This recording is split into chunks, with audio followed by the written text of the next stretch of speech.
So this week will be okay,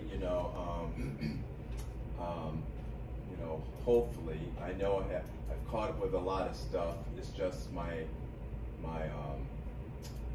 caught up on a lot of the in-progress stuff last night, but I got a number of incoming things now where HLDs are coming back and they're asking for SOWs or changes. And that's the other thing too. This year has been a number of changes. I've been quite surprised at the number that either require changes or something to the effect where the client is trying to pull this. We have in subscriptions, when the client signs a subscription agreement, we give them a certain number of hours for reporting and configuration. And their annual hours, we give them like maybe 50 hours, 30 hours, 100 hours a year. And granted, if they don't use it,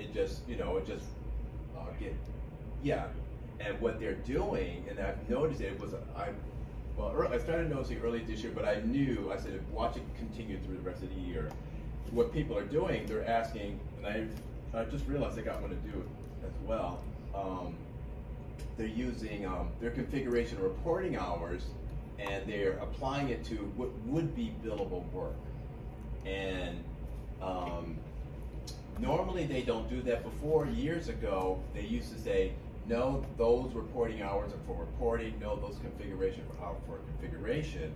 But now what they're doing, they're trying to apply those hours to new existing work, which requires operations to go into the contracts to see if we could find anything that relates to when the original contract was drawn up, maybe 5 or 10 or 15 years ago, what was the charging rate at that time, and then base the hours based on that charging rate.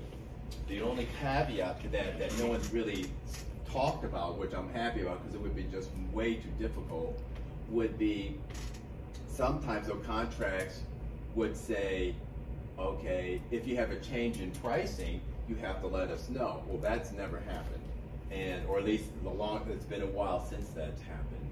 And the alternative to avoiding having a problem there is what I'll do. I'll use some kind of a blended figure, come up with a blended maybe $200 an hour, $250, $300, and apply that. But normally, if it's reporting and config, if I can find an initial value, I'm going to stick with something I can point back to that I can use as backup, or some kind of a justification as to why I did that.